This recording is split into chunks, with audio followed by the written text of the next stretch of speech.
and we got action. Ladies and gentlemen, boys and girls, students of all ages, come on and get real and get right here with your fam. It's your number one relatives, your HBCU uncle and aunties of the Real University, kicking down y'all with some wonderful good game right here like we always do with a touch of class. So click, like, and subscribe. Continue to follow us if you paid your phone bill and you got internet access wherever you may be. We kick down with some real topics about real discussions, and we're true. We're the real. Live and in person right here. What we do is your wonderful auntie, Mia. Mia, what's going on, Mia? How you doing? I'm well. Hey. Love to see you. Love to talk to you. And always love to hear from you.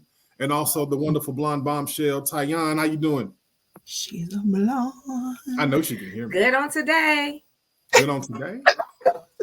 Well, today, just like any other day, we're going to hit y'all with some wonderful discussion topics. Be sure to click, like, and subscribe to everything that we do. We could be coming to an HBC near you.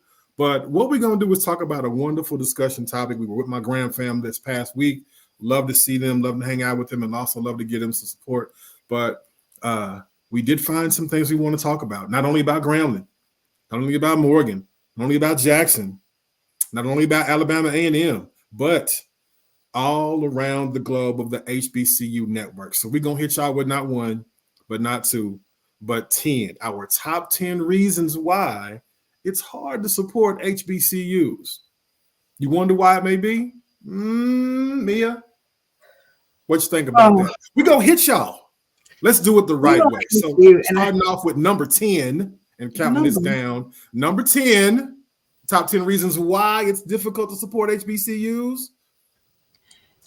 Mismanagement. Oh. Now, I say this calmly because I typically get very upset as I expand upon this topic. It is very hard to hear the conversations around the issues that students, parents, and employees have with regards to HBCUs, especially because I remember growing up and my mom, when she was a public relations director at Morgan, I'm going to say the name out loud, at Morgan, back in 1973, 74, and for a few years, right? I remembered hearing her have conversations about issues back then. And guess what? I still hear the same issues. Why are we hearing the same issues? You hear my voice? Okay, let me calm down. I think that the schools have become, it's almost embedded in our culture where you expect to have the problem. And you hear the people who work there, they complain about the problem. My question is, why has no one fixed the problem? And guess what? We're all educated individuals, right? Now, we might not be educated specifically in the department we work in, but we are educated to the point where we understand the processes. As a processes person, it's been broken. It needs to be evaluated. It needs to be streamlined. It needs to be fixed because the process is already hard enough coming up with the financial contributions, relocation, meeting new people, and all the other things that the students go through. Why do the students and parents still have to go through the same issues? People not answering phones. Well, put a system in place that answers the phones. It's 2024. People not responding to emails. Put a system in place where people can get information back in real time. Put people in place, things in place, processes in place. So some of these issues are not issues. So people can have a really good experience. I'm off of my bandwagon because we know how I get when it comes to this. And I'm going to stop right there. That's my number 10. That's my first one. Oh, I like where this is going. Top 10 reasons why it's difficult to support HBCUs. Number 9, Tyann. Well, before I hit my number 9, I just want to make a comment off of Mia and maybe just throw out there a possible solution to any faculty, staff, or leadership that's listening. Surveys. Do y'all do them? Do you read them? Do you do them? Do you care? Know how to put one together? Do you care? And not only that, to the consumers, to the students, to the parents, how are y'all issuing y'all complaints? You have a voice. Use it. Something's got to give. we all got to be a part of the solution, but definitely bringing it up that it is a problem. And I'll say this, that I've experienced with a lot of my clients as a marketer. Stop talking to yourselves. So you don't see a problem because everything that you do, your university is your universe. Understand that there are outsiders that are looking for a different experience. Mm-hmm. Stop talking to yourselves. Listen, understand, and like I said, and don't be afraid of what you hear. And that's probably one of the reasons why there are no surveys. There probably is a reason why there is no suggestion box. That's probably the reason why those emails just get lost in an abyss, because y'all don't want to hear. And you fired the person who would read them. I'm just saying.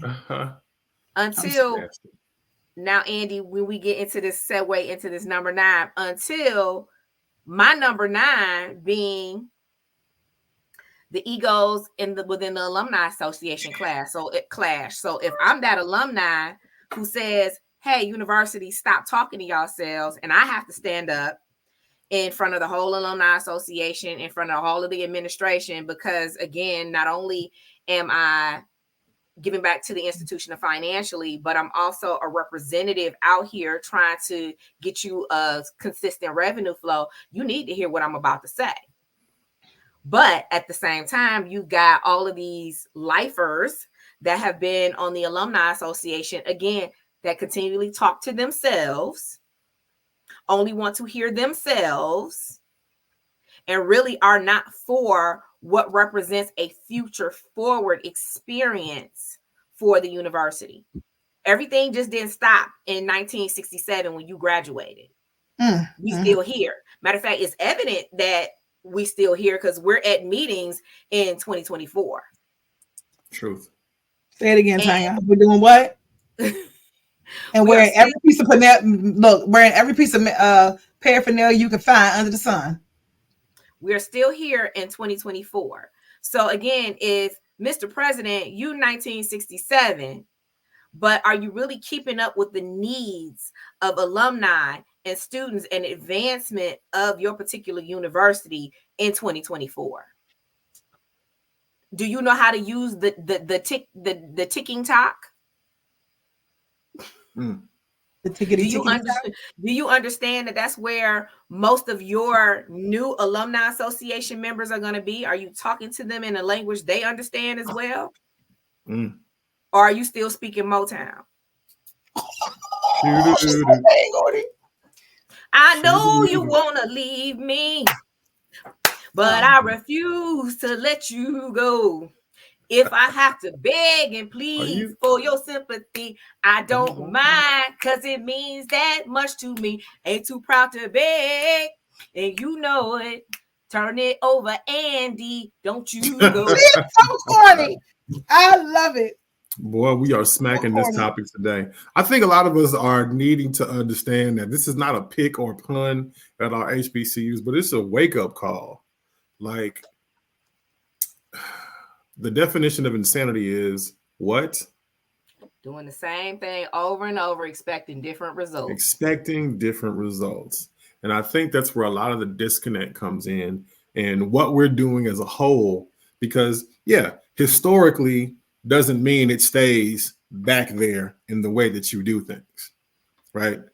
Don't confuse the historically black of it as just old ways, conservative thought processes, and never adapting to different change policies. That's not what we mean by historically black universities. Take that part out. Let's eliminate that. So as we move into the top 10 reasons why it's difficult to support HBCUs, can I kick it a little bit differently? Yes, kick it, no pun intended. Talking about some of the differences where those athletic programs really aren't really lining up to what we're having a greater expectation of. And it's difficult to do that.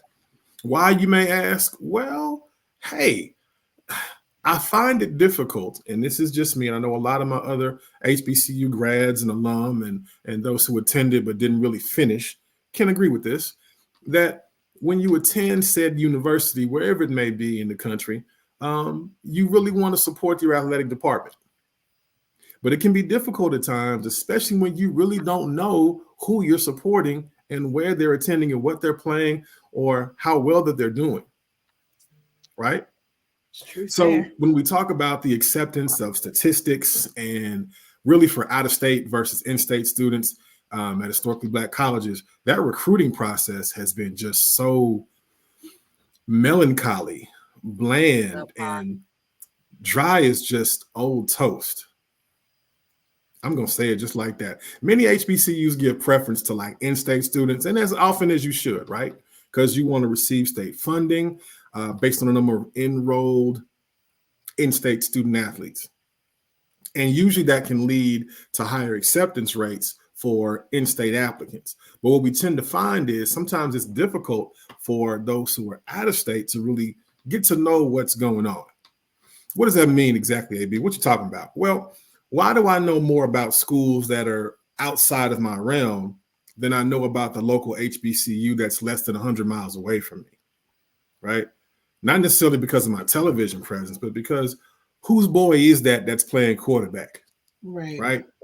Whose son is that that's on the defensive line? How come I don't know these people? How come we're not really reaching out and getting those people to come and play and be a part of what that organization is really representing?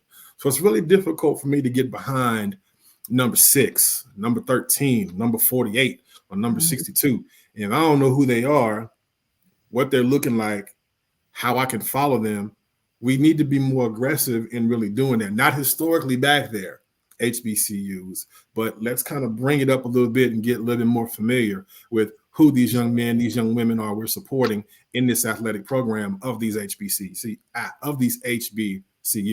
Can we do that, people? You know what, Andy? Too, like all of these schools have like a sports information department, somebody who is always kicking statistics. Like at my time in Lincoln, I was really, really tight with our statistician. And he ended up, I guess, doing double duty. He was also the announcer. He was actually a sports writer, a budding sports writer, but, you know, kind of started things with the school newspaper. So he did a good job of highlighting the athletes that we have. But Andy, is that what the solution is? Making sure that, you know, once they get there, you're making your own institution is making a big deal about the players versus, again, you know, everybody just come out. What was Ozzie Davis when Mission College was playing, trying to get through homecoming? Mission College. Do you want me to lose my job? Do you want me to lose my job? But that man meant that. And then Gray said, I want state. I want state. Yes, exactly. So again, where's the hype squad? Where is the coach in the locker room having them conversations, backing whoever that quarterback is going to be, backing whoever that running back is? Like, we might need to get a little bit louder and prouder about our own athletes. Like, is that what the problem is? And showcase exactly what that means. So 2 things about that. And my dad, I remember laughing at him when I realized that my father was older than NCAA. So when he gave me the history on it, and my father is older than NCAA, but when he walked on to the football team at Morgan, and at that time, Morgan had a number of athletes that went on to the NFL. But he also saw, prior to that, my uncle, Kareem Abdul-Jabbar, was his roommate at UCLA, right? He said that was a time when they realized that they could throw money at these athletes and help support them coming to the schools. That's something that our schools don't do as well as the others. And we can have a lot of reasons why it doesn't happen, whether it's funding to even have the recruiters go out there to do the recruiting, because some of these boys, my line sister's son was recruited to the school he goes to, and it's not an HBCU, but they've been watching this boy since he was a sophomore in high school. So then they dedicate time and they dedicate relationships, and someone is doing their research. That's number 1. Number 2, you guys made a very perfect point about supporting our own athletes. If you have a bunch of athletes, but the 1 or 2 or 3 maybe are getting most of the support because they're getting national coverage, then what about the rest of the team? Big up them. I went to our high school over the weekend to their homecoming, and everybody, y'all, I mean everybody, the band players, the basketball players, the cheerleaders, everybody had their own banner, their own individual banner. And this was at a high school. This is at a high school. Yeah, it stops. So I think that it starts within, and I think that we do a great job of coming back to support at certain times, like Tyon said, homecoming. We come, we show up at those moments, but are we showing up? Like my father still goes to Morgan's football games outside of homecoming. Yeah.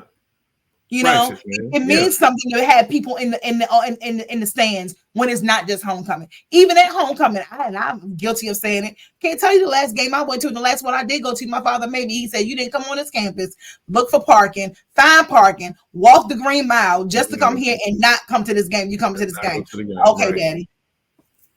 That's real talk. That's real talk. So I think it's just it's a catch-22, but to your point, I think that you're right. And Tyon, I'm gonna say this to you because I know you're gonna say something back to me. While we are on this call, I was just motivated. I said, let me go ahead and pay my lifetime dues. My father paid my mother's lifetime dues. She ain't even here, but guess what? The site down, it ain't working. What? I can't give you my money. I could have told you. I could have told you that and trying to reserve my spot at the business meeting.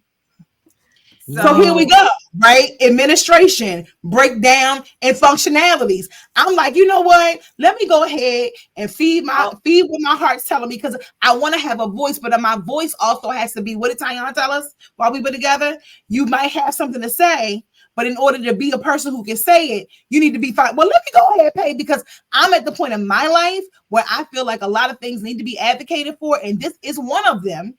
Right, we're here on this platform because we have the love, not just for the schools, but for our kids. And they need to see people who rally behind them to support them. And if my voice means I have to pay well, let me go ahead and pay it. And then I log on and I can't pay it. And then, I mean, not only that, just to kind of piggyback off of number 8, though, I think these kids need some jerseys. Can we get a number 8 in the bookstore? Can we get a number 32 on the back of the jersey? Guess whose school just launched? I think it was Alabama. The first, I might be saying the wrong school. Literally over this weekend, I just saw the first HBCU to launch their own, to have and launch their own line of paraphernalia. And meaning, like, you know, we'll say it again. Was it approved?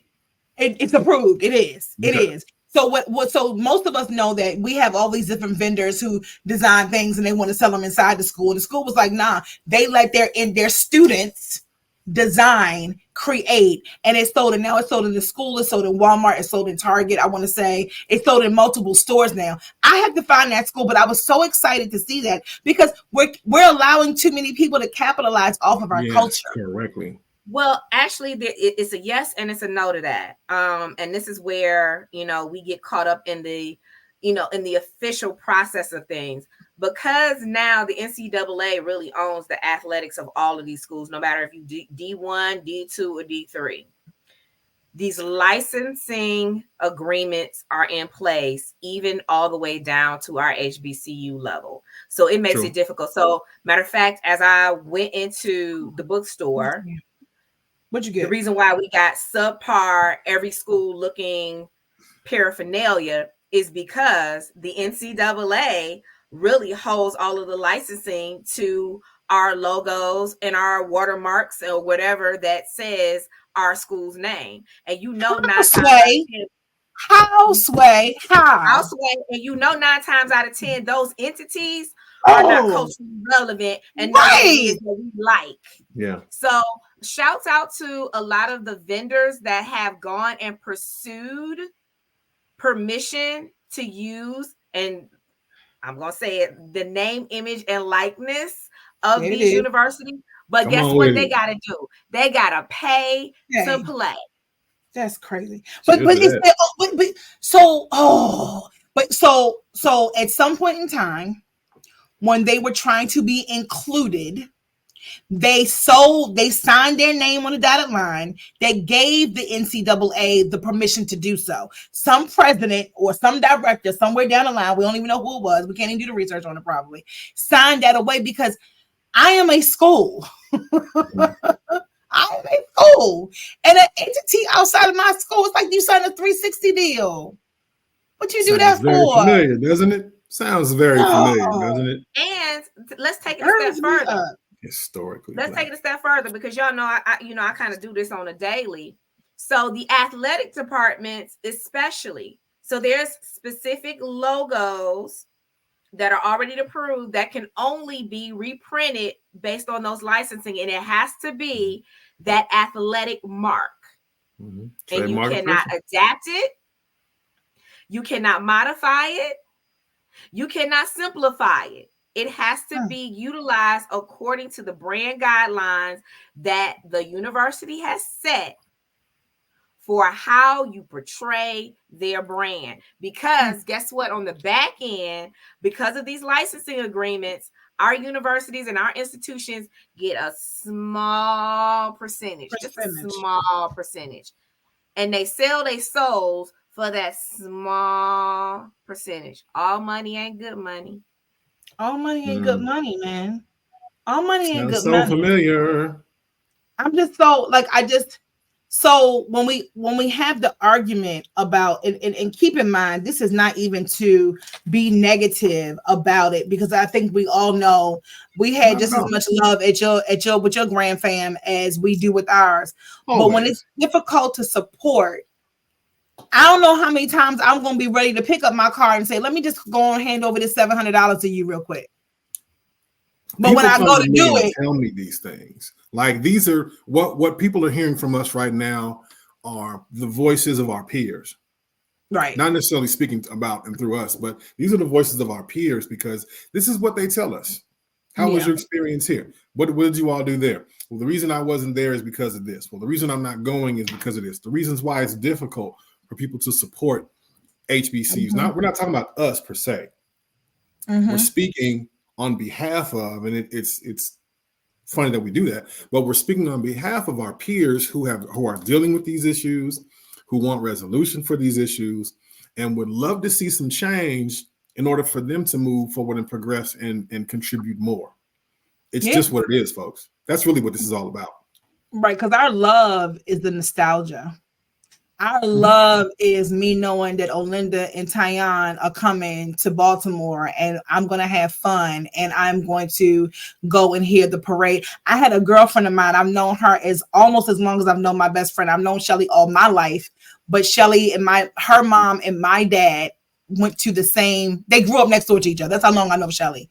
She sends me a picture with her and her dog, and guess where she was? She said, I'm doing the parade like we used to do, because we lived down the street from the shopping center where the homecoming parade started. And that morning, my mother would wake me up, and Shelly would meet us at the Alameda Shopping Center because it was equal distance from us. And we would walk from Alameda Shopping Center all the way down to Morgan. And then my father would come get us. We would go back home. And I knew within a couple of hours, Olinda was going to be there. We were going back to the campus, and we had a good time. Like, I think a lot of our love is nostalgia, and people fall in love with the stories we tell. It's definitely the nostalgia, but also take a step back and say our love is rooted in that was the foundation for who we are now. Absolutely. And so I can celebrate everything that helped me do. Like, That's sad. I don't know what the slogan is for Grambling, but I'm Morgan Made. Morgan all day. I'm Morgan Made. Literally, my DNA is Morgan Made. Everybody is somebody. Morgan Made. And so I could look at that and say, I've accomplished a lot in my life because of that experience. Right. Truth. Right. And because of those foundations. So again, even though we could be frustrated with some things, and I'm gonna say this, I'm just gonna throw a little shout out there, because again, in our observations of what's been going on in this homecoming and this classic season, Mia, you mentioned that we're kind of in awe of the nostalgia, but I could just have to throw this out here and call it shade, call it what you want. But what is going on with the bands? I have seen 5 bands in the last 3 weeks. And when I tell you I'm not excited, what happened to the energy? What happened to the high knees? What happened with y'all knowing how to move the crowd? I'm sorry. I ain't seen 5 different bands, different regions. I don't care. But a part of HBCU culture is the band. And when I can step back and when I can say, it was rough. It's been rough from what I've seen. I'm going to try one more time. I'm going to see Clark's. I'm going to try one more time. So do we need to call out these band directors? Do we need to watch the bands of yore? Do we need to go back to that nostalgia to get that excitement back? It's real. Send us some information, folks. If your band is cracking and you support it, clap your hands, click some likes, and share with us and follow right here with the Real University and let us know what your band is doing and how they representing this year. Here we go. Can you do that? Can I see those high knees? I need to see high knees. Yeah, I can't even argue with her about that one because we realized that one band does good on the field and one band does good in the stands, but neither band did well altogether. But then also, again, in my observation this weekend, Mia, I said it when we were together last week. The walk-off is gone. They just walk on. It's gone. The walk-off used to be the ultimate diss. The walk-off was who could be louder coming up off this field. The walk-off is what kept us hyped into the next quarter. What happened to the walk-off? What happened to the drum line? I have not seen not one drum line in 5 bands over 3 weeks. She speaks facts, guys. So that's 10, 9, and 8. Come on back next week for 7, 6, and 5. We love it, but some changes got to be made. We got to do something about it. So come on back. See us next week. The Real University, your uncle, your aunties, Tyon, me, and Andy bringing you the real in real time with real things about our HBCU experience. We're going to be right here. Hope you will be too. Peace. Peace.